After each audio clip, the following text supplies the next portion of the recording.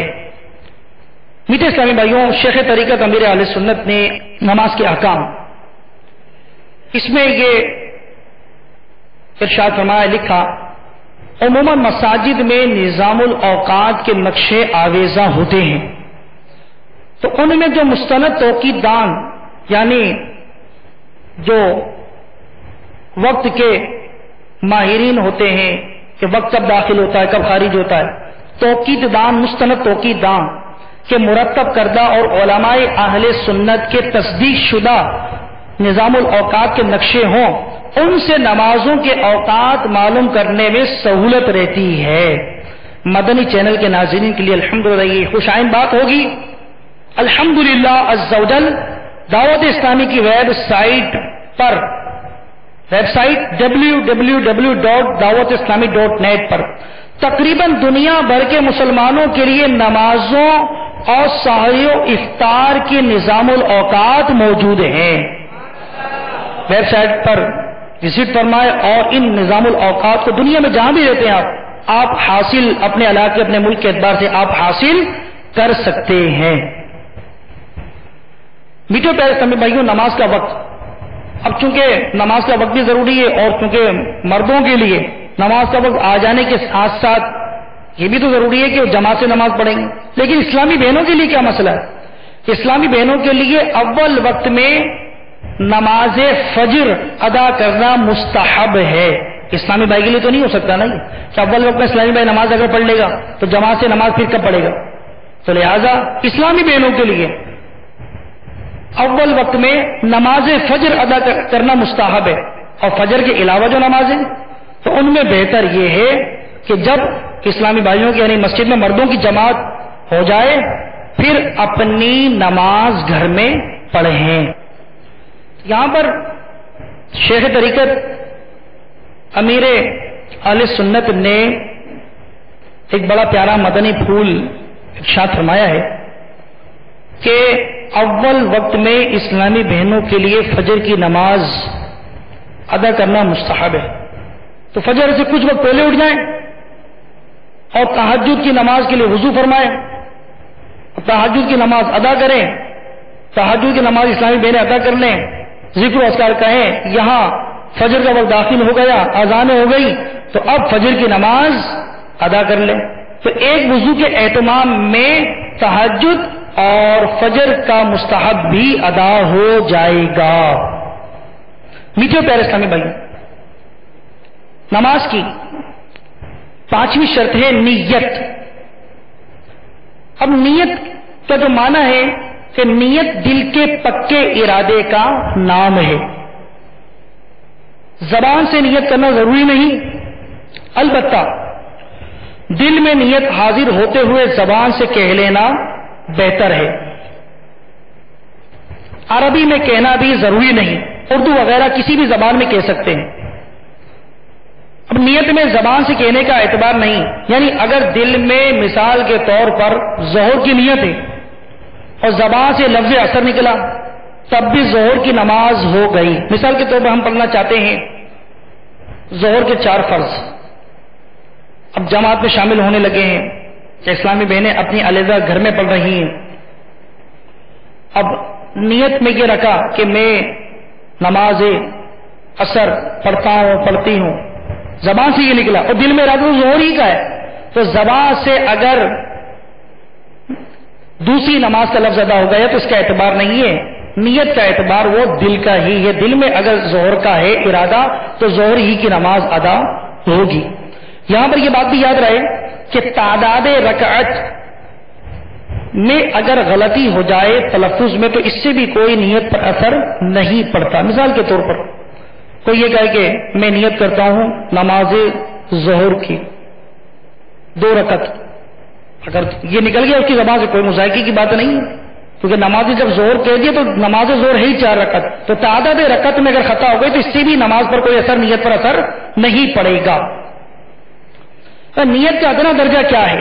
وہ یہ ہے کہ اگر اس میں کوئی پوچھے، یہ سمجھانے کے لیے بات ہے کہ بھائی نیت مستحضر دماغ ذہن میں حاضر ہے یا نہیں ہے، تو کوئی پوچھے، یہ ہم خود اپنے بارے میں سوچیں کہ کوئی مجھ سے پوچھے تو کیا میں بر وقت بتا سکتا ہوں کون سی نماز پڑھ رہا ہوں؟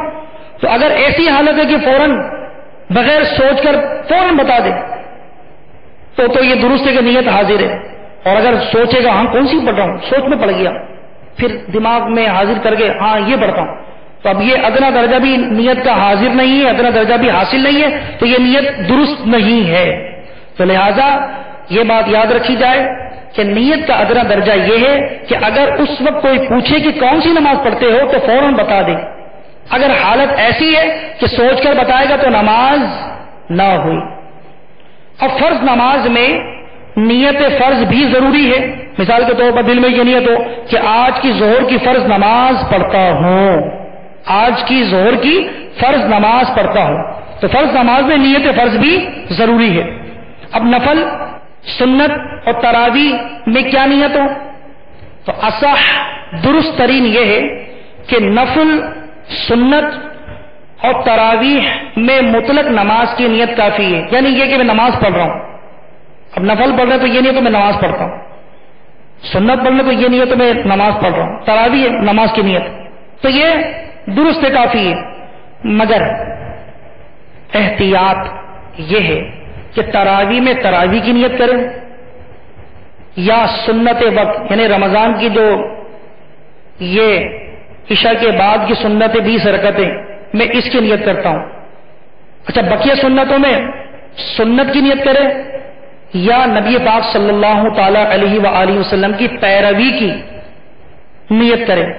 کیوں کہ بعض فقہاء کرام، بعض مشائخ رحمہم اللہ تعالی، ان میں سنت اور تراویح میں مطلق نماز کی نیت کو ناکافی قرار دیتے ہیں۔ تو نفل میں تو محض نماز کی نیت کری تو درست ہو جائے گی، لیکن احتیاط یہ ہے کہ سنت اور تراویح میں نیت کو ملحوظ رکھے۔ نماز نفل میں مطلق نماز کی نیت کافی ہے، اگرچہ نفل نیت میں نہ ہو۔ اسی طرح نیت باندھتے وقت، نیت دل میں مستحضر کرتے وقت، نیت دل میں کرتے وقت یہ کہنا منہ میرا قبلے کی طرف، اللہ اکبر پیچھے سے امام کے، تو اس طرح تو دیکھیں یہ نیت کہ منہ میرا قبلے شریف کی طرف، یہ کہنا کہ منہ میرا قبلے شریف کی طرف، یہ شرط نہیں ہے۔ اگر امام صاحب کے پیچھے نماز پڑھ رہے ہیں، امام صاحب کے پیچھے نماز پڑھ رہے ہیں تو چونکہ اقتدا کر رہے ہیں تو اقتدا میں مقتدی یعنی پیچھے جو نماز پڑھ رہا ہے اس کا اس طرح نیت کرنا بھی جائز ہے کہ جو نماز امام کی وہی نماز میری۔ نماز جنازہ میں نیت تو نماز اللہ کے لیے اور دعا اس میت کے لیے، نماز اللہ کے لیے اور دعا اس میت کے لیے، یہ نیت۔ یہاں پر پھر عرض کروں گا کہ زبان سے کہنا یہ شرط نہیں ہے، کہہ لیا تو بہتر ہے، لیکن یہ معنی و مفہوم دل میں موجود ہو، نماز اللہ کے لیے اور دعا اس میت کے لیے۔ تو جہاں جہاں نیت کہا گیا ہے، نیت کرنا تو مراد یہ دل میں اس کے یہ نیت موجود ہو۔ اب واجب میں واجب کی نیت کرنا ضروری ہے اور اسے معین بھی کرے۔ مثال کے طور پر عید کی نماز ہے، عید الفطر یا عید الاضحیٰ ہے، یہ واجب نماز ہے تو نیت کرنا بھی ضروری ہے، معین بھی کرے۔ مثال کے طور پر نماز عید الفطر واجب، نماز عید الاضحیٰ واجب، منت ہے تو منت کی نماز، طواف اللہ تعالیٰ سعادت عطا فرمائے، جیسے عمرہ ہوتا ہے، عمرے میں جو طواف ہوتا ہے اس کے بعد جو 2 نفل ہوتے ہیں یہ واجب ہیں، یا وہ نفل نماز کے شروع کری، اب آپ اور ہم بیٹھے ہوئے ابھی نفل پڑھنا تو واجب نہیں ہے ہم پر، لیکن کوئی شخص نفل نماز شروع کر، اللہ اکبر نماز شروع کر دی 2 رکعت نفل، توڑ گئی یا ٹوٹ گئی، تو اب چونکہ یہ واجب تو نہیں تھی لیکن شروع کر لیا تو اب اس کا پورا کرنا واجب ہو گیا، لیکن اگر ٹوٹ گئی ہے یا توڑ دی تو اب اس کا ادا کرنا یعنی دوبارہ پڑھنا، تحریمہ باندھ کر اس کو قضا کرنا یہ واجب ہو گیا۔ تو لہذا وہ نفل جس کو جان بوجھ کر فاسد کیا ہو اس کی قضا بھی واجب ہو جاتی ہے، تو لہذا واجب میں واجب کی نیت کرنا اور اس سے معین کرنا بھی ضروری ہے۔ یوں سجدہ شکر اگرچہ نفل ہے مگر اس میں بھی نیت ضروری ہے، مثلا دل میں یہ نیت ہو کہ میں سجدہ شکر ادا کرتا ہوں۔ میٹھے پیارے اسلامی بھائیوں، نماز کی اگلی اور آخری شرط ہے تکبیر تحریمہ، یعنی نماز کو اللہ اکبر کہہ کر شروع کرنا ضروری ہے۔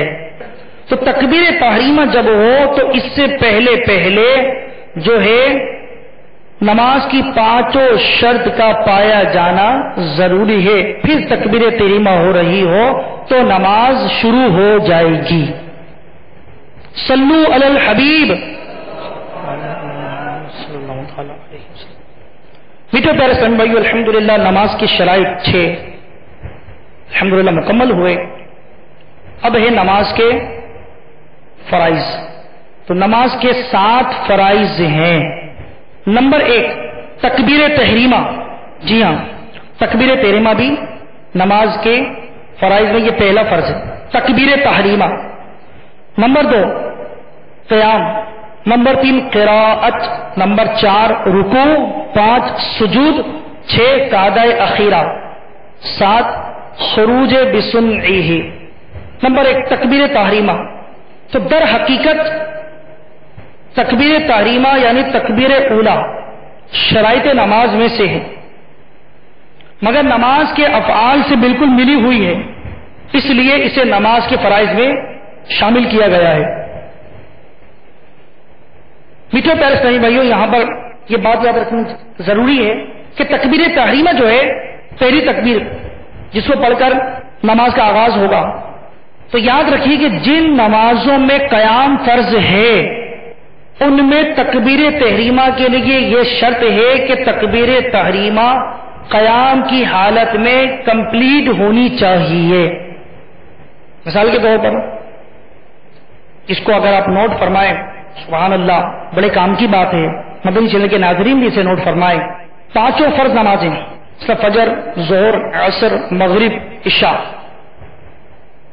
اور واجب جو نماز ہے وطر کی نماز، تو تمام فرائض یعنی 5 فرض نمازیں، وطر اور عیدین، عید الفطر اور عید الاضحیٰ، تو یہ نمازیں جو ہیں فرض اور واجب، اور اسی طرح فجر کی قبلیہ 2 سنتیں یعنی سنت فجر، تو 5 فرض نمازیں، وطر اور عیدین، عید الفطر اور عید الاضحیٰ کی نماز، اور سنت فجر، یہ وہ نمازیں ہیں کہ ان میں قیام فرض ہے۔ کیا مقصد؟ کہ انہیں باوجود قدرت یعنی کھڑے ہونے پر قدرت ہے، کھڑے ہو کر نماز پڑھ سکتا ہے، بیٹھ کر پڑھے گا یہ نمازیں ہوں گی نہیں، تو قیام ان نمازوں میں فرض ہے۔ تو لہذا اب ان نمازوں میں نماز کا آغاز کرتے وقت تکبیر تحریمہ جب پڑھے گا تو تکبیر تحریمہ کے صحیح ہونے کے لیے شرط کیا ہے کہ ان نمازوں میں قیام چونکہ فرض ہے تو بندہ نمازی قیام کی حالت میں ہو، تو قیام کی حالت میں رہتے ہوئے تکبیر تحریمہ پڑھنا فرض ہے۔ تو اگر کسی نے یہ نمازیں بیٹھ کر شروع کری، تکبیر تحریمہ پڑھی، تکبیر تحریمہ ہوگی نہیں، نماز شروع ہی نہیں ہوگی، اور وہ اپنے ذوق میں نماز پڑھ رہا ہے، سالوں سال گزر رہا ہے، لیکن اس کی نماز شمار نہیں ہوگی، نماز کا آغاز ہوگا ہی نہیں۔ تو یاد رکھیں جن نمازوں میں قیام فرض ہے ان میں تکبیر تحریمہ کے لیے قیام فرض ہے۔ ہاں نفل ہے، نفل کی نماز میں چونکہ قیام فرض نہیں ہے، باوجود قدرت قیام یعنی کھڑے ہونے پر قادر ہے، پھر بھی کوئی بیٹھ کر نفل نماز پڑھتا ہے بیٹھ کر اس نے نماز شروع کری، اللہ اکبر، ہاتھ باندھ لیے اس نے بیٹھے بیٹھے. اب چونکہ نفل میں قیام فرض نہیں، لہذا تکبیر تحریمہ کے لیے قیام ضروری نہ ہوا، بیٹھ کر بھی تکبیر تحریمہ درست ہو جائے گی. لیکن آگے یہ وضاحت آتی ہے تو نفل نماز بھی بیٹھ کر پڑھنے سے ہمیں بچنا چاہیے، کیونکہ نفل نماز کو بیٹھ کر پڑھنے میں آدھا ثواب ہو جاتا ہے.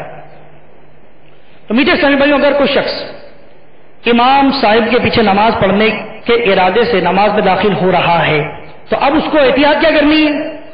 تو مقتدی نے تکبیر تحریمہ کا لفظ اللہ امام کے ساتھ کہا، مگر ختم کری اکبر امام سے پہلے ختم کر لیا. تو اب چونکہ اس کو نماز میں امام کی اتباع واجب ہے کہ اپنے نماز کے ارکان فرائض واجبات کو امام کے پیچھے پیچھے ادا کرے. تو امام تو وہ تھا جو آگے ہو، اپنے وجود میں بھی آگے ہو اور اپنے افعال میں بھی وہ آگے آگے ہو. لیکن اگر مقتدی ایسا ہے کہ امام سے آگے بڑھ جائے وجود میں، امام صاحب پہلی یہاں کھڑے اور مقتدی آگے چلا جائے تو مقتدی کی نماز نہیں ہوگی. ایسے ہی وجود میں تو امام کے پیچھے کھڑا ہے لیکن افعال کی ادا میں امام سے آگے آگے جا رہا ہے تو اس کی بھی نماز کیسے ہوگی؟ تو لہٰذا یہ بات یاد رہے کہ مقتدی نے تکبیر تحریمہ کا لفظ اللہ امام کے ساتھ کہا مگر اکبر امام سے پہلے ختم کر لیا تو نماز نہیں ہوگی. تو پتہ کیا چلا کہ امام صاحب اللہ اکبر اکبر کا تلفظ کر رہے ہوں تو پھر مقتدی کو چاہیے کہ اللہ اکبر کا تلفظ کا آغاز کرے تاکہ مقتدی کی تحریمہ امام کی تحریمہ سے ملی بھی ہو اور مقتدی کی تحریمہ امام کی تحریمہ کے بعد منعقد ہو تاکہ اقتدا نماز میں داخل ہونا امام کی اقتدا کرنا درست اور صحیح ہو سکے. اب امام کو رکوع میں پایا ہے، نماز پڑھنے والا نماز پڑھنے کے لیے آ رہا ہے، مسجد میں داخل ہوا، باوضو ہے، صف میں آ رہا ہے، پوری جماعت رکوع میں ہے، امام صاحب رکوع میں ہے، تکبیر تحریمہ کہتا ہوا اللہ اکبر کہتا ہوا رکوع میں گیا. یعنی اللہ اکبر کہتا ہوا رکوع میں کیا گیا کہ یہ تکبیر پہلی تکبیر ختم کب ہوئی جب رکوع میں پہنچ چکا تھا. تو ابھی تو ہم نے یہ سیکھا ہے کہ جن نمازوں میں قیام فرض ہے، فرائض، وتر، عیدین، سنت فجر، تو ان میں قیام بھی فرض ہے کہ تکبیر تحریمہ جب ختم ہو تو نمازی قیام کے اندر ہو، یعنی رکوع میں نہ ہو. اب کوئی اس طرح نماز کا آغاز کرے رکعت پانے کے لیے وہ تکبیر کہے اور تکبیر اللہ اکبر یا اکبر کا تلفظ اس وقت پورا ہوا کہ وہ رکوع میں پہنچ چکا ہے تو یہ نماز شروع ہی نہیں ہوگی. تو ایسے موقع پر قاعدے کے مطابق، طریقہ کار کے مطابق پہلے کھڑے کھڑے تکبیر کہنا چاہیے اللہ اکبر، اب اس کے بعد اللہ اکبر کہتے ہوئے رکوع کرنا چاہیے. اب امام صاحب کو رکوع میں پالے تو رکعت مل گئی. اگر امام صاحب کو رکوع میں نہ پا سکے، مثلا تکبیر کہی تحریمہ کی دوسری تکبیر کہہ کے رکوع میں جا رہے تھے کہ ہم رکوع میں پہنچتے ہاتھ بڑھائے گھٹنوں تک، اس سے پہلے ہی امام صاحب کھڑے ہو چکے، امام صاحب کے سلام پھیرنے کے بعد اپنی جو رکعت رہ گئی اس کو بعد میں پورا کر لیا جائے. تو لہذا اطمینان، وقار، سکون کے ساتھ ہی مسجد میں چلنا چاہیے، بھاگنا نہیں چاہیے. رکعت مل جائے کہ رکعت ملنے کے اس میں سوچ میں دوڑ رہا ہے بندہ، خدا نخواستہ ماربل لگا ہے، پاؤں وضو کی وجہ سے گیلے ہیں، وہ پاؤں سلپ ہو گیا تو عمر بھر کا کوئی صدمہ نہ ہو جائے. تو لہذا اس میں احتیاط کرنی چاہیے. اگلا مسئلہ یہ گا جو شخص تکبیر کے تلفظ پر قادر نہ ہو، مثلا گونگا ہے یا کسی اور وجہ سے زبان بند ہو گئی یا کوئی بیماری ایسی پیدا ہو گئی کہ چھالے اتنے ہو گئے کہ زبان ہی نہیں ہلی کہ وہ پڑھ ہی کچھ نہیں سکتا، تو اب ایسے شخص پر تلفظ لازم نہیں ہوتا، بس وہ دل میں یہ ارادہ کرے میں تکبیر تحریمہ پڑھ رہا ہوں. تو ایسے شخص کا جو ہے امام صاحب کے پیچھے نماز پڑھنے کے لیے اس طرح وہ ارادہ کر لینا یا کچھ سنتیں اور نوافل پڑھ رہا ہے اس طرح ارادہ کر لینا وہ کافی ہو جائے گا. تلفظ درست ہونا بہت ضروری ہے. تو لفظ اللہ تو تکبیر تحریمہ اللہ اکبر. اب اس میں احتیاط ہے، دو حمزہ ہیں، اللہ جب پڑھتے ہیں تو یہ پہلا حمزہ، اکبر پڑھتے ہیں یہ دوسرا حمزہ، تو یہ کھنچ نہ جائے. اب معاذ اللہ سستی کی بنا پر کوئی شخص جو ہے وہ بس اپنی زندگی کو ایسے ہی گزارے جا رہا ہے، نہ کوئی اس سے توجہ ہے نہ کوئی فکر ہے کہ میرا رب عز و جل کا مجھ پر کتنا کرم ہے کہ اس نے مجھے صحیح و سالم بنایا، دولت سے بھی نوازا، وقت بھی میرے پاس ہے، گاڑی بھی میرے پاس ہے اور کوئی ایسی پریشانی نہیں، لیکن کتنے ایسے ہیں کہ اتنی دولت اور اتنی نعمتوں کی فراوانی ہونے کے باوجود نعمت تلاوت قرآن سے محروم ہے. کتنے ایسے؟ تو میٹھے اسلامی بھائی، وہ سینہ ویران مکان کی طرح ہے جس کے سینے میں قرآن نہیں. تو لہذا ہمیں تو اپنے سینوں کو، اپنے دل کو قرآن کی تلاوت سے معمور کرنا چاہیے. شب و روز تلاوت قرآن مجید کریں، تلفظ صحیح طور پر ادا کرنے میں کامیاب ہوں. تو لفظ اللہ کو اللہ یا اکبر کو اکبر یا اکبر کو اکبار، اللہ اکبر ایسے معاذ اللہ کہا تو نماز نہ ہوگی، درست نہیں ہوگی، نماز شروع ہی نہیں ہوگی.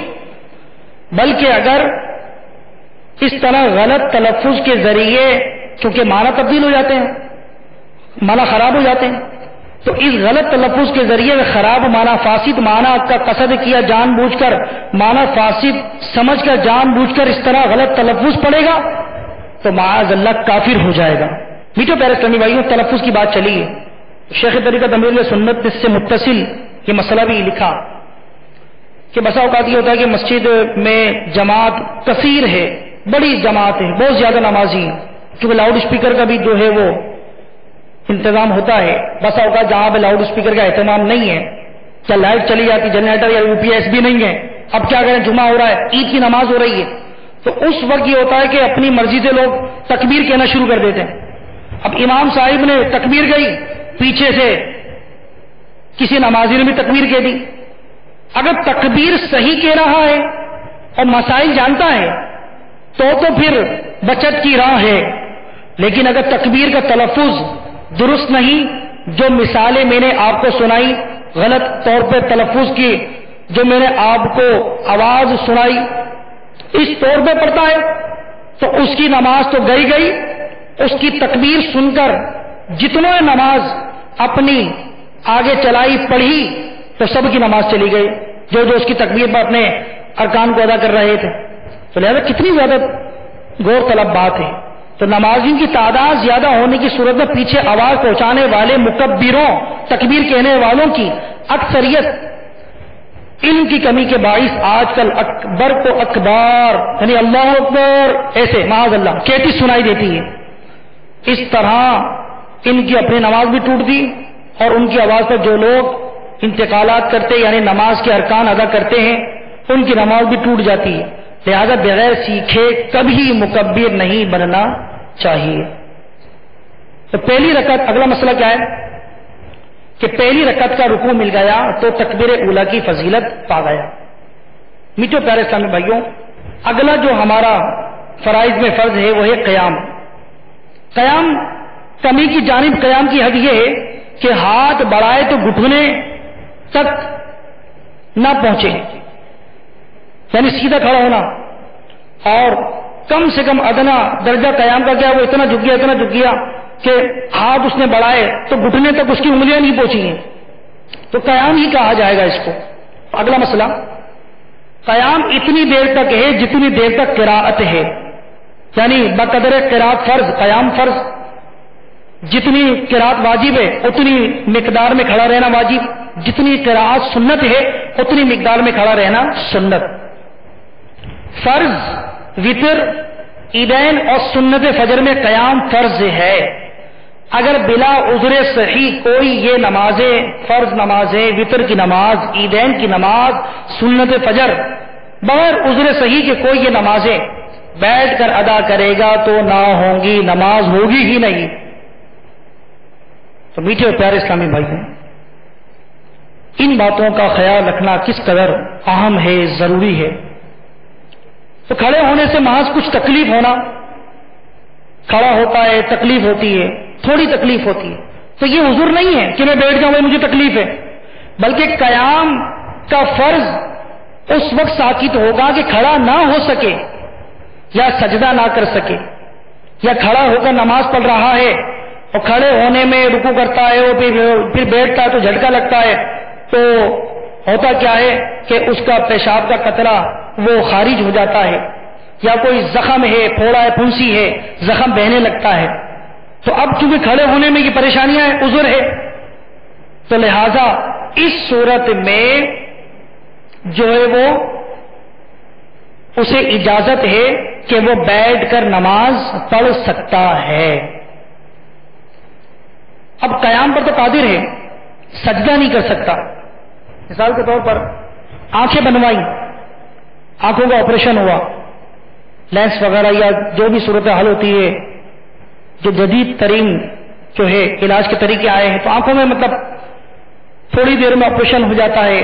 اب بڑا پرہیز ہوتا ہے، جھکنے کو بھی ڈاکٹر اگر منع کر دیتے ہیں اور تکلیف واقعی اس سے مرض بڑھ جائے گا، آنکھوں میں خرابی پیدا ہو سکتی ہے، تو لہذا اب سجدہ تو نہیں کر سکتا نمازی، نماز تو پڑھنی ہے، تو لہذا جو سجدہ نہ کر سکے، سجدے پہ قادر نہ رہا، چاہے پیشانی میں، ناک میں زخم ایسے ہو گئے کہ پیشانی کو زمین پر رکھ نہیں سکتا، یا آنکھیں بنوائی ہیں جھک نہیں سکتا، تو اب جو شخص سجدہ نہ کر سکے تو اس پر قیام کا فرض ساقط ہو جاتا ہے، اب اس پر قیام فرض نہیں رہتا۔ کیا مطلب کہ یہ فرض نماز، یہ وتر نماز، یہ عیدین، یہ سنت فجر ایسے شخص کے لیے جو سجدہ نہ کر سکے، اب بیٹھ کر بھی پڑھے گا تو یہ نمازیں درست اس کی ادا ہو جائیں گی۔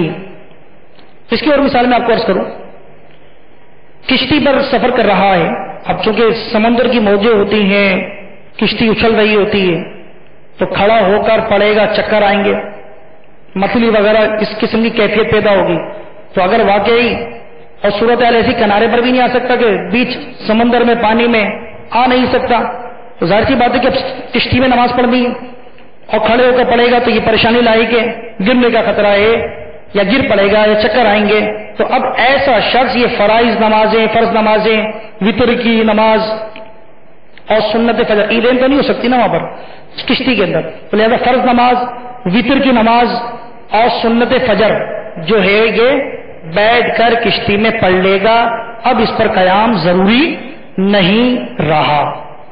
اب ایسا شخص ہے کہ معمولی تکلیف ہے، اگر عصا یعنی بیساکھی یا کوئی خادم ہے، یا سائڈ میں مسجد کے دیوار کی طرف چلا گیا، یا گھر میں اگر ہے تو دیوار کا سہارا لے کر ٹیک لگا کے کھڑا ہونا ممکن ہے، تو یہ نمازی بھی وہ نمازیں کہ جن میں قیام فرض ہے، تو کھڑے ہو کر پڑے گا، کیوں کہ سہارا لے کر کھڑا ہونا ممکن ہے، تو لہذا اب بھی قیام اس میں فرض ہی رہے گا۔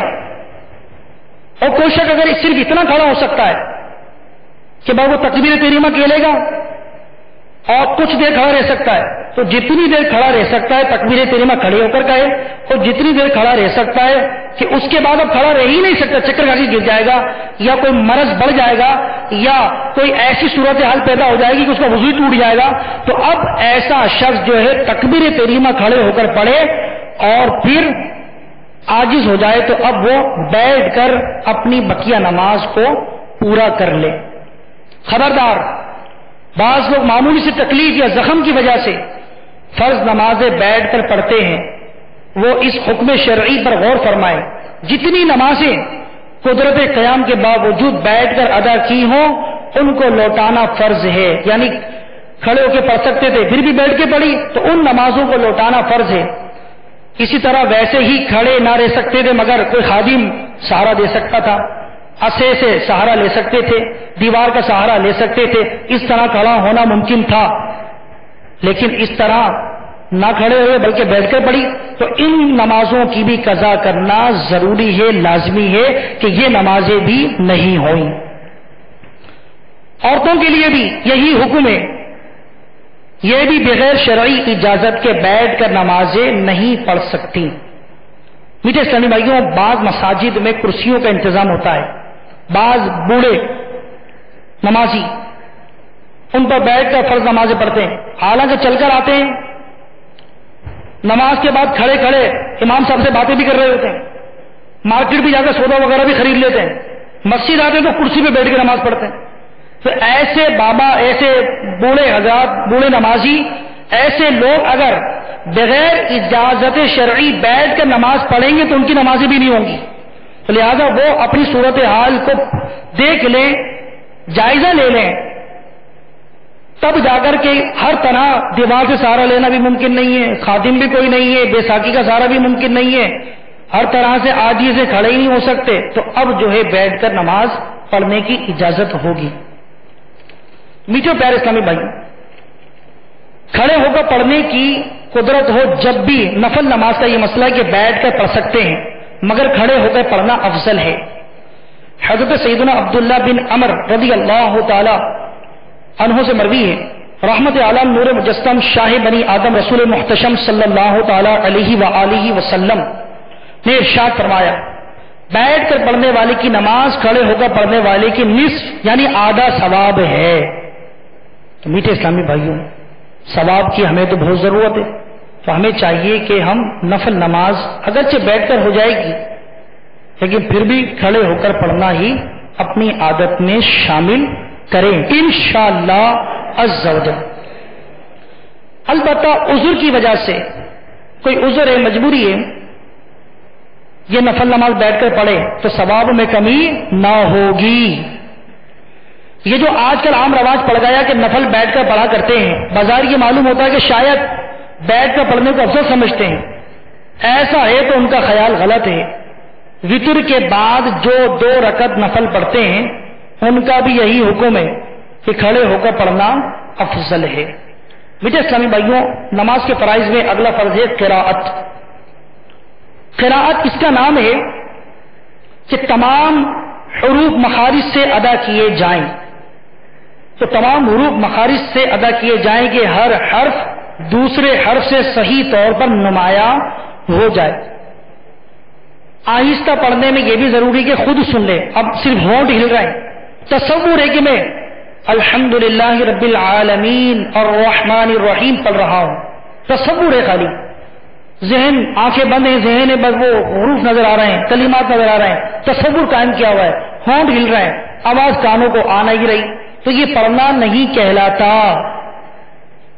لہذا اگر حروف تو صحیح ادا کیے مگر اتنے آہستہ کہ خود نہ سنا اور کوئی رکاوٹ شور و غل وغیرہ بھی نہیں تھا تو نماز نہ ہوگی۔ کیا مقصد؟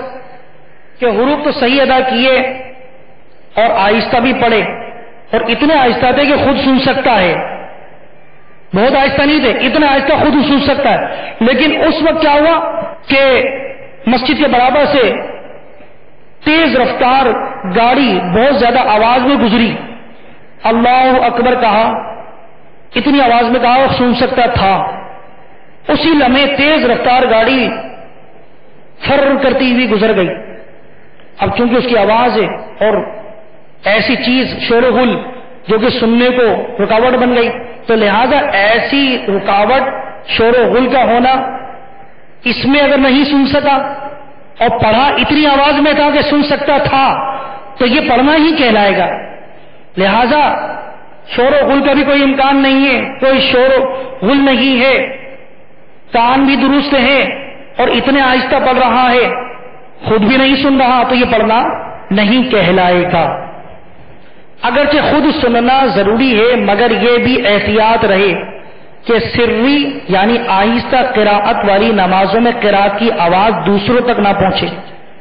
اسی طرح تسبیحات سبحان ربی الاعلی، سبحان ربی العظیم، تسبیحات وغیرہ میں بھی یہ خیال رکھنا چاہیے کہ اتنی آواز سے پڑھیں کہ خود سن لیں، اتنی آواز سے نہ پڑھیں کہ برابر والے کو بھی سنائیں، تو لہذا اس کا اہتمام کرنا چاہیے، خیال رکھنا چاہیے۔ میٹھے پیارے اسلامی بھائیوں، مطلقاً ایک آیت پڑھنا فرض نماز کی 2 رکعتوں میں اور وتر، سنتیں اور نوافل کی ہر رکعت میں اگر امام ہے تو امام پر فرض، اور علیحدہ سے کوئی اکیلے نماز پڑھ رہا ہے تو اس پر فرض۔ دوبارہ سماعت فرمائیں، ایک آیت پڑھنا فرض کی 2 رکعتوں میں، یعنی فرض نمازیں جو فجر ہے، ظہر ہے، عصر ہے، مغرب ہے، عشاء ہے، تو جو 2 رکعت والی نماز ہے، مثال کے طور پر فجر جو 3 والی ہے، مغرب تو اس کی 2 میں، جو 4 والی ہے ظہر، عصر اور عشاء تو اس کی 2 رکعتوں میں، تو 2 رکعتوں میں ایک آیت کا پڑھنا فرض، یعنی ایک رکعت میں بھی ایک آیت کا پڑھنا فرض اور دوسری رکعت میں بھی ایک آیت کا پڑھنا فرض۔ اس کے علاوہ وتر ہے، سنتیں ہیں، نوافل ہیں. نوافل ایک سلام کے ساتھ اگر 4 رکعتیں پڑھی، سنتیں جو ایک سلام کے ساتھ 4 رکعتیں جو ہیں، تو ان کی ہر رکعت کے اندر ایک آیت کا پڑھنا، ان نمازوں کی تفصیل آپ نے سماعت فرمائی، یہ فرض ہے. فرض ہے کیا معنی ہے؟ فرض وہ ہوتا ہے کہ جس کے رہ جانے سے نماز ہوتی ہی نہیں ہے، تو لہذا یہ فرض وہ فرض ہے. اب مقتدی کو نماز میں قرات جائز نہیں. کوئی بولے کہ اچھا بھائی یہ تو بڑا پیارا مسئلہ بیان ہوا ہے کہ فرض نماز میں جو ہے وہ ایک آیت پڑھنا فرض ہے، فرض کی 2 رکعتوں میں ایک آیت کا پڑھنا فرض ہے. اب ہے امام کے پیچھے وہ تلاوت کرے، تو یہ مسئلہ بھی یاد رہے ساتھ میں کہ مقتدی یعنی جو نماز امام کے پیچھے پڑھ رہا ہے، تو مقتدی کو نماز میں قرات جائز نہیں. سورۃ الفاتحہ پڑھنا بھی جائز نہیں، نہ کوئی آیت پڑھنا جائز، نہ سری آہستہ قرات والی نماز میں، نہ جہری یعنی قرات والی نماز میں. کیوں کہ امام کی قراءت مقتدی کے لیے بھی کافی ہوتی ہے. اب دیکھیے، فرض کی کسی رکعت میں قراءت نہ کی، خاموش کھڑا رہا، اپنی پڑھ رہا ہے، امام کے پیچھے تو کچھ نہیں پڑھے گا نا، امام کے پیچھے جو شخص ہے وہ تو قراءت نہیں کرے گا، اپنی پڑھ رہا ہے. تو فرض کی کسی رکعت میں قراءت نہ کی، یا فقط ایک رکعت میں قراءت کی، تو چونکہ 2 رکعتوں میں فرض ہے نا قراءت، ایک میں کی یا کسی میں نہ کی تو نماز فاسد ہو جائے گی، فرض اس کا چھوٹ گیا.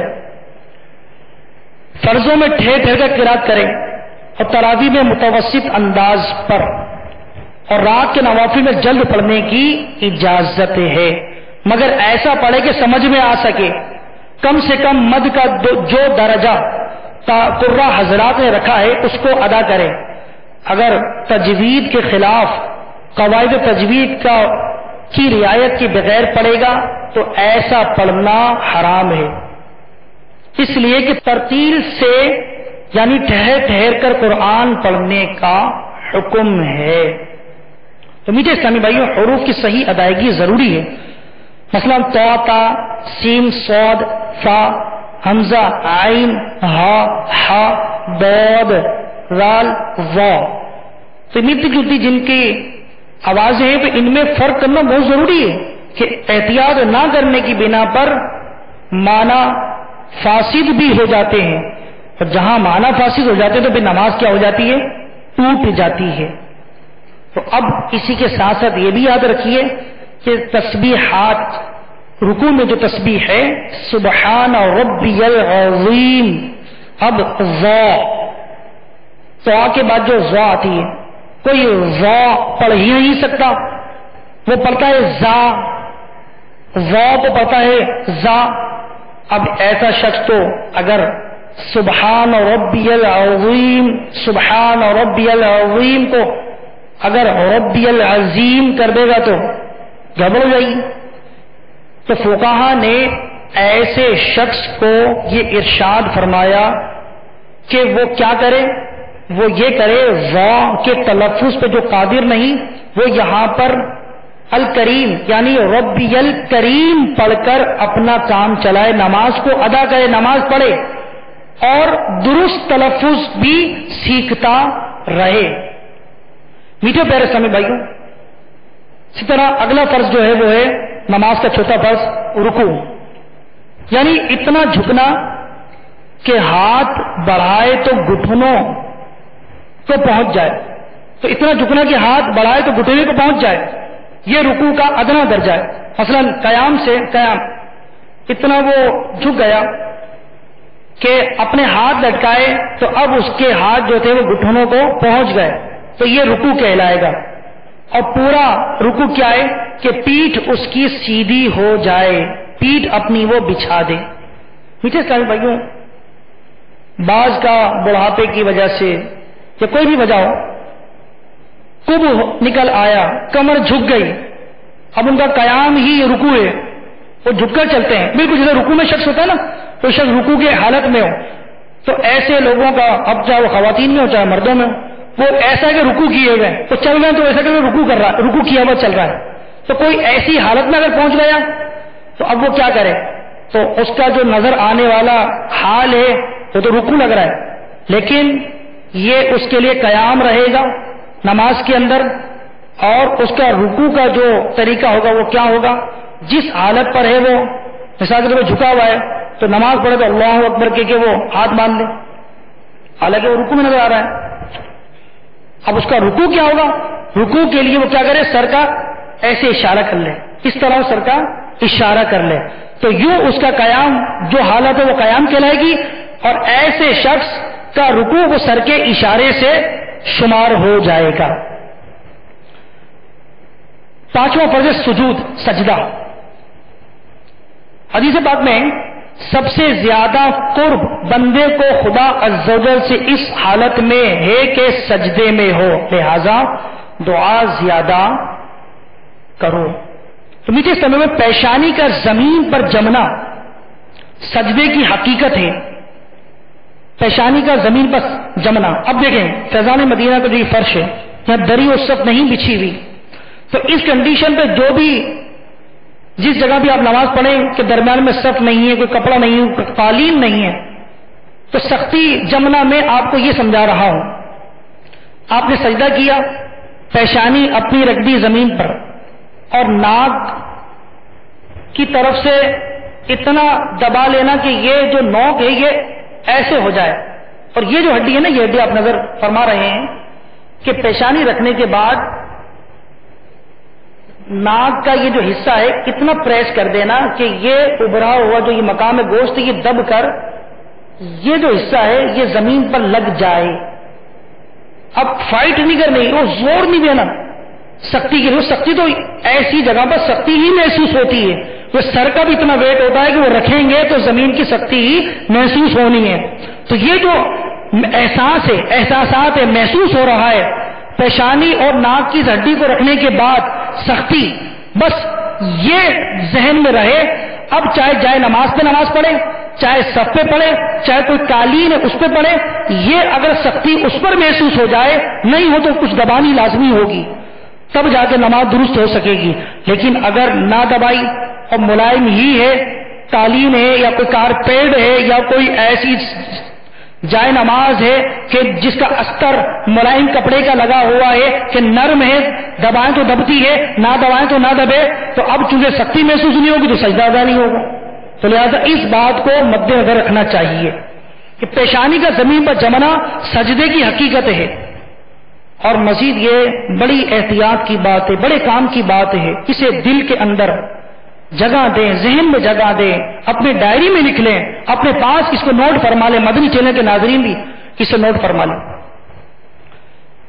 کہ پاؤں کی ایک انگلی کا پیٹ۔ اب پیٹ کیا ہے؟ تو دیکھیں آپ کھڑے ہوتے ہیں نا، آپ اپنی پشت پر نظر کریں گے پاؤں کی، آپ کو ناخن بھی نظر آئے گا، آپ کو ابری میں ہڈی بھی نظر آئے گی۔ تو جو انگلیوں کی کنڈیشن ہے نا زمین پہ لگی ہوئی ہونے کی حالت میں، جو حصہ انگلیوں کا آپ کے کھڑے ہونے کی حالت میں زمین پہ لگا ہوا ہوتا ہے، یہی انگلیوں کا پیٹ کہلاتا ہے۔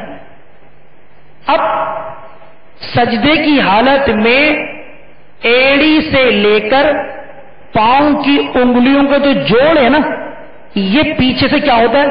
یہ یوں اٹھ جاتا ہے ایسے کر کے۔ انگلیوں کا پیٹ لگا رہنا لازمی اور ضروری ہوتا ہے۔ بعض لوگ، بعض ناواقف عدم علم کی بنا پر،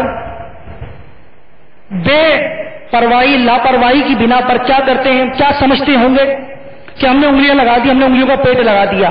حالانکہ انگلیوں کا پیٹ لگنا تو آپ سمجھ گئے نا، انگلیوں کا پیٹ نہیں لگاتے بلکہ وہ کیا لگاتے ہیں؟ انگلیوں کا کنارہ لگاتے ہیں، ایسے کر کے انگلیوں کا پیٹ اٹھا رہتا ہے۔ انگلیوں کا پیٹ تو یہ ہے، تو وہ کنارہ لگاتے ہیں، پورا، اسے پورا کہتے ہیں، یہ لگا دیتے ہیں۔ تو یاد رکھیں کہ سجدہ، پیشانی کا زمین پر جمنا سجدے کی حقیقت، اور پاؤں کی 10 انگلیوں میں سے ایک کا پیٹ لگانا شرط۔ تو اگر کسی نے اس طرح سجدہ کیا کہ دونوں پاؤں زمین سے اٹھے رہے تو نماز نہ ہوئی، بلکہ اگر صرف انگلی کی نوک زمین سے لگی جب بھی نہ ہوئی۔ اس مسئلے سے بہت لوگ غافل ہیں۔ تو سجدے میں دونوں پاؤں کی 10 انگلیوں کے پیٹ زمین پر لگنا سنت، اور ہر قدم پاؤں کی 3 انگلیوں کا پیٹ زمین پر لگنا واجب، اور 10 انگلیوں کا مڑ کر پیٹ یعنی زمین پہ لگا رہے، 10 انگلیوں کا مڑ کر قبلہ روح ہونا یہ سنت ہے۔ اس بات کو توجہ کے ساتھ ہمیں یاد رکھنا لازمی اور ضروری ہے۔ میٹھو پیارے اسلامی بھائیوں، قعدہ اخیرہ نماز کا 6واں فرض ہے، یعنی آپ نے اگر 3 رکعت والی نماز پڑھنی تھی تو 3 رکعتیں مثال کے طور پر وتر ہو گئی یا مغرب ہو گئی، یا اسی طور پر 4 رکعت والی نماز پڑھنی تھی تو 4 رکعت والی نماز۔ تو ان نمازوں میں پوری نماز کی رکعتیں پوری ہو جائیں، یعنی نماز کی پوری رکعتیں پڑھ لی جائیں، تو نماز کی رکعتیں پوری کرنے کے بعد اتنی دیر تک بیٹھنا کہ پوری تشہد یعنی التحیات سے لے کر رسول تک پڑھ لی جائے، یہ فرض ہے۔ قعدہ اخیرہ میں اتنی دیر تک بیٹھنا کہ التحیات پوری یعنی عبدہ و رسولہ تک پڑھ لی جائے، اتنی دیر بیٹھنا کیا ہے؟ فرض ہے، اور اس کا پڑھنا التحیات کا پڑھنا یہ واجب ہے۔ اتنی دیر بیٹھنا یہ فرض ہے، تو لہذا اس کا بہت زیادہ خیال رکھا جائے۔ اب اتنی دیر بیٹھنے کے بعد کوئی سلام پھیر دیتا ہے، یعنی اتنی دیر بیٹھنے کے بعد التحیات پوری پڑھ لی، عبدہ و رسولہ اتنا پڑھ لینے کے بعد کوئی سلام پھیر دیتا ہے، 7واں فرض ادا کر لیتا ہے، تو 6واں فرض قعدہ اخیرہ پورا ہو چکا، اب 7واں فرض بھی ہو گیا، نماز اس کی پوری ہو گئی، لیکن دعا اور درود پاک وہ چھوڑنے والا ہو گیا تو ثواب میں کمی آ جائے گی۔ تو سمجھانے کے لیے کہ فرض صرف اتنا ہے کہ عبدہ و رسولہ، لیکن اس کے ساتھ درود شریف پڑھنا اور دعا پڑھنا یہ سنت ہے۔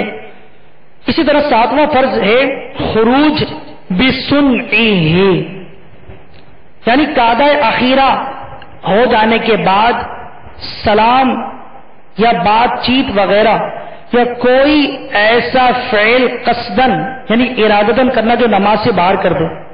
میٹھے اسلامی بھائیوں، یہاں پر خروج بسنعہ میں آپ سوچیں گے کوئی ایسا فعل کر دینا، یہ کیا بات ہو گئی؟ تو خروج بسنعہ جو ہے نا وہ ہے فرض۔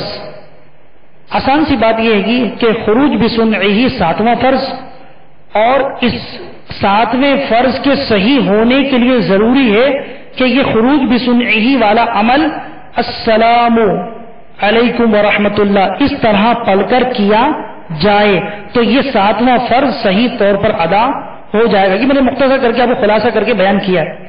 لیکن اگر کوئی شخص السلام تلفظ کیے بغیر السلام علیکم ورحمۃ اللہ یعنی اس کو تلفظ کیے بغیر التحیات پوری پڑھ لینے کے بعد قعدہ اخیرہ پورا پڑھ لینے کے بعد جان بوجھ کر نماز ختم کر دینے کی نیت سے، توڑنے کی نیت سے قعدہ اخیرہ پورا کر لیا، التحیات پوری ہو گئی، قعدہ اخیرہ پورا ہو گیا، سلام نہیں پھیر رہا ہو بلکہ جان بوجھ کر نماز توڑنے کی نیت سے وہ سینہ قبلے سے گھما لے گا، تو یہ سینہ قبلے سے گھمانا کون سا کام ہے؟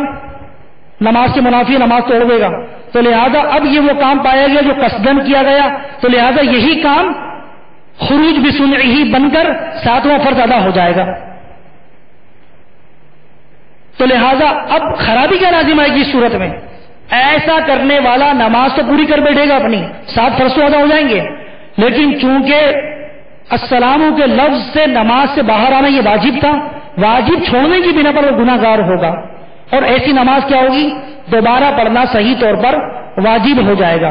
تو یہ احکام سمجھنے اور سمجھانے کے اعتبار سے یہ بات بتائی گئی ہے، ورنہ کوئی کرتا نہیں ہے ایسا کہ قعدہ اخیرہ پورا پڑھ لینے کے بعد وہ جناب کھڑا ہوا اور چل دیا مسجد سے باہر، ایسا کوئی نہیں کرتا۔ سمجھانے کے لیے کہ فرض اتنا ہے کہ قعدہ اخیرہ پورا تب کمپلیٹ ہوگا کہ عبدہ و رسولہ تک جو ہے وہ التحیات پڑھ لی جائے، یہ قعدہ اخیرہ کا فرض پورا ہو گیا، اس کے بعد اب خروج بسنعہ پایا جائے، واجب کی ادائیگی کے ساتھ سبحان اللہ نماز بغیر کراہیت کے درست، اور اگر صرف خروج بسنعہ پایا گیا، السلام کا لفظ ہی پایا گیا، تو نماز کا فرض تو ادا ہو گیا 7واں، لیکن واجب کو چھوڑنے کی بنا پر گناہگار ہوگا اور ایسی نماز کا اعادہ واجب ہوگا۔ تو میٹھے پیارے اسلامی بھائیوں، وقت کی کمی کی وجہ سے کچھ جو ہے وہ باتیں عرض کرنی تھی، لیکن پھر بھی ایک وافر مقدار میں موٹی موٹی باتیں ہم سیکھنے میں، پڑھنے میں، سننے میں کامیاب ہو گئے۔ الحمدللہ رب تعالیٰ کا احسان ہے۔ آئیے ہم جو ہے گناہ کبیرہ کے بارے میں جو ہے وہ مختصر سے جو ہے وہ سماعت فرما لیتے ہیں۔ دیکھیے گناہ کبیرہ کا جو آج ہمیں تعارف حاصل کرنا ہے، سیکھنا ہے، پہلے تو یہ ہے وقف کی چیز جو وقف کرنے والا، مثال کے طور پر مسجد میں کوئی لایا سیڑھی کہ جناب مسجد کی کمیٹی کو لے کر پاس لایا سیڑھی، بھائی میں سیڑھی خرید کر لایا ہوں اور مسجد میں دے رہا ہوں اور یہ مسجد کے کاموں میں استعمال ہو تاکہ میرے مرحومین کو ثواب پہنچتا رہے، اس نے وہ سیڑھی لا کے وقف کر دی۔ اب یہ وقف کی ہے اور اس نے مسجد ہی کے لیے کی ہے، اب جس کو ذمہ دار بنایا مسجد والوں کو، وہ اس وقف کرنے والے کی شرط کا خلاف کریں تو وہ گناہ گار ہوں گے، اور یہ گناہ کبیرہ ہے۔ تو لہذا اس سے بچنا لازمی اور ضروری ہے۔ وقف کرنے والا جو وقف میں شرط لگائے اگر شریعت کے مطابق ہے تو ان حضرات پر جو اس کا نفاذ کرتے ہیں، وقف کی املاک کے متولی ہیں، ان پر یہ لازم و ضروری ہے کہ اسی شرط کا لحاظ رکھیں اور اسی کے مطابق اس چیز کی حفاظت کرتے ہوئے اس مقاصد میں، مصارف میں استعمال کریں۔ دوسرا جو گناہ کبیرہ کا ہم نے تعارف حاصل کرنا ہے وہ ہے غصب۔ غصب کیا ہے؟ تو غصب کے متعلق وہ یہ ہے کسی کے مال پر ناحق قابض ہو جانا غصب کہلاتا ہے، یعنی جائز قبضہ ہٹا کر ناجائز قبضہ کر لینا غصب ہے۔ معاذ اللہ، اللہ کی پناہ، ایسا جو کرتے ہیں کتنے بڑے مجرم ہیں۔ حدیث پاک میں آتا ہے، پیارے آقا مدینے والے مصطفیٰ صلی اللہ علیہ وسلم نے فرمایا، جو شخص پرایا مال لے گا وہ قیامت کے دن اللہ تعالی سے کوڑی ہو کر ملے گا۔ ایک اور حدیث پاک میں فرمایا، جس نے کسی کی زمین میں سے کچھ بھی ناحق لے لیا، آج زمینیں دبا لینا، قبضے کر لینا بڑا آسان لگتا ہے۔ حدیث پاک میں فرمایا، جس نے کسی کی زمین میں سے کچھ بھی ناحق لے لیا، قیامت کے دن 7 زمینوں تک دھسا دیا جائے گا۔ تو یہ گناہ کبیرہ ہے، اس کا مختصر جو ہے تعارف آپ نے حاصل کیا۔ اللہ تبارک تعالیٰ ہمیں عمل کی سعادت عطا فرمائے، مولا کریم ہمارے یہاں بیٹھنا سننا اپنی بارگاہ میں قبول فرمائے اور ہمیں اپنی بارگاہ سے خوب اجر و ثواب عطا فرمائے، آمین بجاہ النبی الامین صلی اللہ تعالی علی محمد صلی اللہ علیہ وآلہ وسلم۔ یہی ہے آرزو تعلیم قرآن میں ہو جائے، تلاوت کرنا صبح و شام، تلاوت کرنا صبح و شام، میرا کام ہو جائے۔ صلو علی الحبیب صلی اللہ تعالی علی محمد۔ ابھی جو سلسلہ آپ نے ملاحظہ فرمایا اس کے بارے میں اپنے تاثرات اور مدنی مشورے 03012612 پر SMS یا feedback@madanichannel.tv پر میل کر سکتے ہیں۔ انشاءاللہ عز و جل آج دوپہر 2:26 پر عالمی مدنی مرکز فیضان مدینہ باب المدینہ کراچی میں مبلغ دعوت اسلامی و نگران مرکزی مجلس شورا حضرت مولانا ابو حامد حاجی محمد عمران عطاری مدہ ذلہ العالی سنت بھرا بیان فرمائیں گے، جس کا موضوع ہے خوف خدا کیسا ہونا چاہیے۔ تمام عاشقان رسول سے اس سنت بھرے بیان میں شرکت کی مدنی التجا ہے۔ یہ سنت بھرا بیان مدنی چینل پر بھی لائیو ٹیلی کاسٹ کیا جائے گا۔ صلو علی الحبیب صلی اللہ تعالی علی محمد۔ مجھے اپنی اور ساری دنیا کے لوگوں کی اصلاح کی کوشش کرنی ہے انشاءاللہ عز و جل۔ صلو علی الحبیب صلی اللہ تعالی علی محمد۔ تبلیغ قرآن و سنت کی عالمگیر غیر سیاسی تحریک دعوت اسلامی کے اشاعتی ادارے مکتبۃ المدینہ کی جانب سے آپ کے لیے پیش خدمت ہے 45 صفحات پر مشتمل شیخ طریقت امیر اہل سنت دامت برکاتہم العالیہ کی مایہ ناز تالیف بنام قوم لوط کی تباہ کاریاں۔ آپ اس رسالے میں پڑھ سکیں گے پتھر نے پیچھا کیا، سلگتی لاشیں، خوفناک سانپ کی ضرب، شہوت سے بچنے کے 12 مدنی پھول، نام رکھنے کے بارے میں 18 مدنی پھول اور اس کے علاوہ مزید مفید معلومات۔ آپ اس رسالے کو دعوت اسلامی کی ویب سائٹ www.dawatislami.net سے بھی ڈاؤن لوڈ کر سکتے ہیں۔ آج اس رسالے کو مکتبۃ المدینہ کی مختلف شاخوں سے حاصل کیجیے۔ نیز شادی غمی کی تقریبات، اجتماعات، آراس اور اجتماعات میلاد وغیرہ میں مکتبۃ المدینہ کے شائع کردہ رسائل تقسیم کر کے ثواب کا ڈھیر و خزانہ حاصل کیجیے۔ صلو علی الحبیب صلی اللہ تعالی علی محمد۔ مجھے اپنی اور ساری دنیا کے لوگوں کی اصلاح کی کوشش کرنی ہے انشاءاللہ عز و جل۔ انسان محتاج ہے اپنے رب عز و جل کا جو مالک ہے ہم سب کا، چنانچہ خالق کے ہر خوش کو کرنے انسان کا انسان سے ایک رشتہ قائم کر رکھا ہے، جس میں فرد سے افراد اور افراد سے معاشرہ، جن کے خیال، فکر، مقاصد و اہداف اور ضرورتیں بالواسطہ یا بلا واسطہ ان کی تکمیل ایک دوسرے سے جڑی ہوئی ہے۔ زندگی کے انہی اہم گوشوں میں سے ایک اہم گوشہ تجارت، جس پر معاشیات کی بقا اور معاشرے کا ارتقاء ہے۔ باصول تجارت نفع بخش عمل کی رہنمائی کے لیے دیکھیے سلسلہ احکام تجارت۔ دیکھیے سلسلہ احکام تجارت براہ راست بڑے زتوا مدینہ منورہ میں شام 5:20 اور پاکستان میں رات 7:20 مدنی چینل پر۔ صلو علی الحبیب صلی اللہ تعالی علی محمد۔ مجھے اپنی اور ساری دنیا کے لوگوں کی اصلاح کی کوشش کرنی ہے انشاءاللہ عز و جل۔ دعوت اسلامی بہت ہی اچھا کام کر رہی ہے اور لگن سے دل سے کام کر رہے ہیں۔ جتنے بھی ان کے دعوت اسلامی کے نوجوان ہیں یا بڑے ہیں، بزرگ ہیں، الحمدللہ حضرت علامہ محمد الیاس صاحب قادری مدد اللہ العلی کے زیر سایہ بہت اچھا کام کر رہے ہیں۔ دعوت اسلامی الحمدللہ جو 145 ممالک سے زیادہ جن کی جہاں یہ کام کر رہی ہے، اور اللہ تبارک و تعالیٰ کے فضل و کرم سے سب نے اس علاقوں میں یہ کام کر رہی ہیں جہاں تصور بھی نہیں کیا جا سکتا تھا۔ علماء، ائمہ، الحمدللہ اہل سنت کا نام روشن ہوا ہے، اور اللہ تبارک و فضل و کرم سے آپ دیکھیے ان کے قافلے ہر علاقے میں جہاں جانے کا تصور بھی نہیں ہوتا تھا، الحمدللہ اب گاؤں میں، چک میں، گوٹھ میں، علاقوں میں، شہروں میں، مضافات میں، ہر جگہ جہاں بھی جائیں دعوت اسلامی کا وہاں آپ کو کوئی نہ کوئی وہاں ذمہ دار ضرور ملے گا۔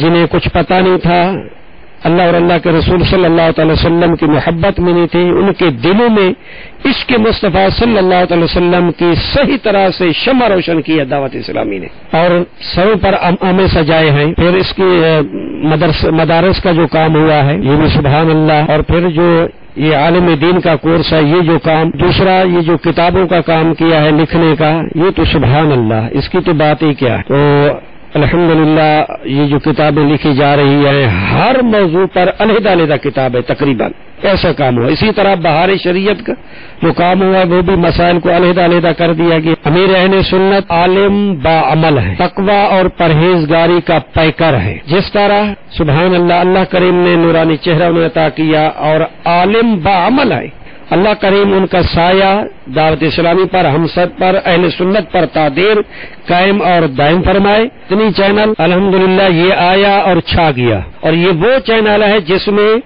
تو کسی خاتون کا تصور بھی نہیں ہے، تو الحمدللہ یہ بہت اچھا کام کر رہا ہے۔ اس کی وجہ سے کافی لوگ جو ہیں وہ انہوں نے ہدایت پکڑی ہے، اس کی وجہ سے، اس لیے کہ اس میں سیدھی سادی اور بہترین انداز میں باتیں ہوتی ہیں، اس میں کوئی مبالغہ سے کام نہیں لیا جاتا۔ الحمدللہ بہت خوش ہیں، اور مدنی چینل سبحان اللہ جب دیکھیں تو حضور صلی اللہ تعالی وسلم کے روضہ انور کا تصور سامنے آ جاتا ہے، سبز جھنڈے اور سبز امامے اور ایک ایسا ماحول. سبحان اللہ، مدنی چینل جو کام کر رہا ہے دنیا پر چھا گیا ہے اور دنیا اسے دیکھ رہی ہے، اور اللہ کریم حضور صلی اللہ تعالی وسلم کی عظمت کے صدقے سے مزید ترقی عطا فرمائے گا.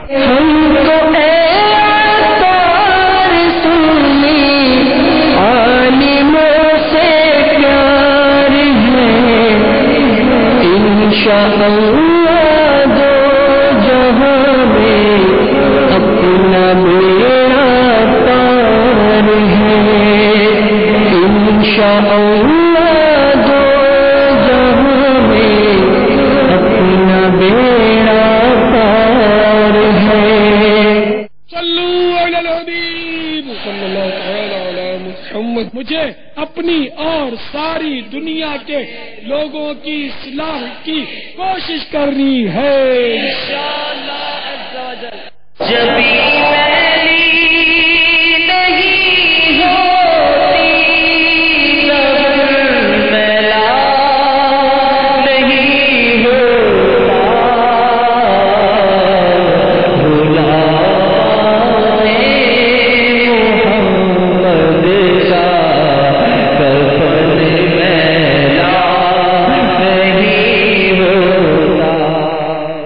مسجد میں داخل ہو سنت ہے کہ سیدھا قدم اندر رکھیں، اعتکاف کی نیت کر لیں.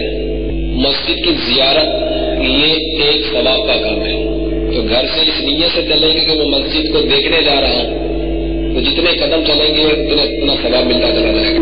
مسجد میں جانے کی جو 40 نیتیں امام اہل سنت نے تحریر فرمائی ہیں اور امیر اہل سنت کی طرف سے اس کا ایک پمفلٹ بھی آ چکا ہے، اس میں ایک نیت یہ بھی ہے کہ خانہ خدا کی زیارت کروں گا.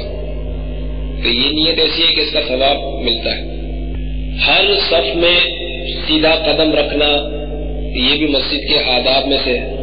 مسجد کے ایک حصے سے دوسرے حصے میں جانا، اس میں بھی سیدھا قدم رکھا جائے، پہل سیدھے قدم سے کی جائے، یہ بھی مسجد کے آداب میں سے ہے. یوں ہی جب مسجد سے ابھی جیسے آنے والا تو ہر قدم سیدھا اٹھائے گا ہر صف میں، لیکن جب پیچھے کی طرف جائیں گے تو بھی یہی ادب رہے گا کہ نکلتے وقت بھی ہر صف میں جو ہمارا قدم پڑے وہ سیدھا ہی ہو. یہ بھی مسجد کا ادب ہے. تو یہ نیت کر کے چلیں گے تو انشاءاللہ ان نیتوں کا بھی ثواب ملتا چلا جائے گا. مسجد میں داخل ہوتے وقت سیدھا قدم رکھیں گے، نکلتے وقت الٹا قدم اندر رکھیں گے. مسجد کو گرد و غبار سے بچائیں گے، اس کی صفائی کا خیال رکھیں گے. مسجد کی لائٹ، بجلی، پنکھا بلا ضرورت جل رہے ہوں گے تو بند کر دیں گے. اب یہ بالعموم تو ہر مسلمان کے لیے کہ یہ چونکہ وقت کا مال ہے، یہ ہمارے پاس ایک طرح کی گویا کہ امانت ہے، اس کا ضائع کرنا یہ شریعت کو ہرگز گوارا نہیں. صلو علی الحبیب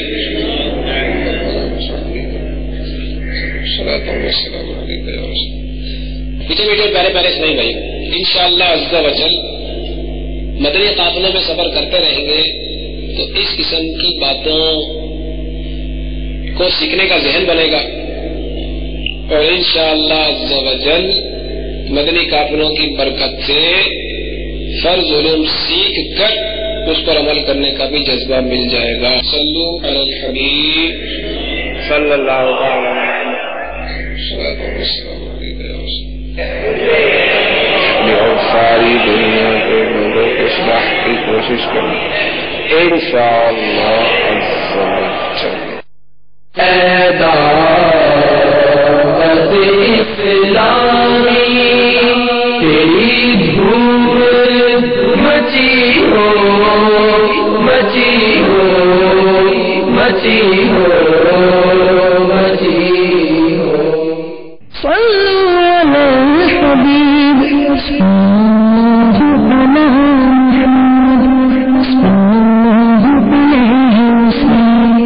دعوت اسلامی کے اشاعتی ادارے مکتبۃ المدینہ کی مطبوعہ 499 صفحات پر مشتمل شیخ طریقت امیر اہل سنت دامت برکاتہ العالیہ کی مایہ ناز تعلیق نماز کے احکام صفحہ 139 پر بحوالہ الترغیب والترہیب منقول ہے.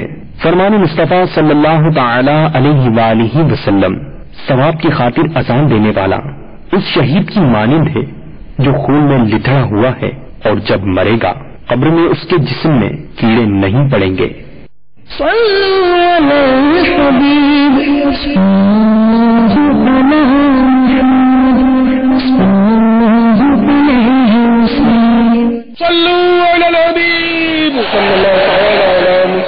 مجھے اپنی اور ساری دنیا کے لوگوں کی اصلاح کی کوشش کرنی ہے. عاشقان رسول متوجہ ہوں، باب المدینہ کراچی میں اذان ظہر کا وقت ہو چکا ہے. بسم اللہ الرحمن الرحیم. الصلاة والسلام علیک یا رسول اللہ وعلى آلك وأصحابك يا حبيب الله. الصلاة والسلام عليك يا نبي الله وعلى آلك وأصحابك يا نور الله. عاشقان رسول متوجہ ہوں، براہ راست ہونے والی اذان سنتے ہی اللہ عز و جل کی رضا کے لیے گفتگو اور کام کاج روک کر اذان کا جواب دینے کی عادت بنائیے اور ڈھیروں نیکیاں کمائیے.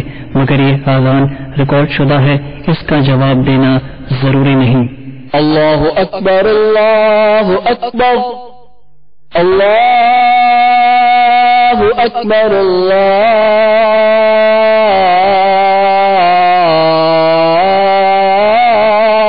اکبر. اشہد ان لا الہ الا اللہ.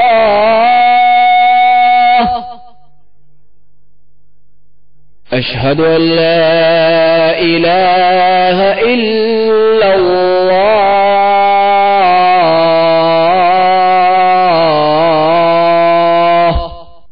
اشہد ان محمد رسول اللہ. اشہد ان محمد رسول اللہ.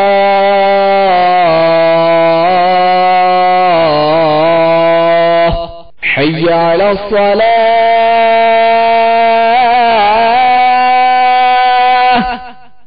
حی علی الصلاة.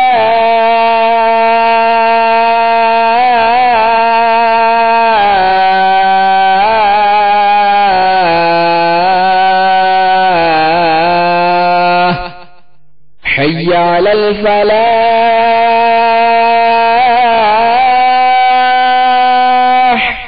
حی علی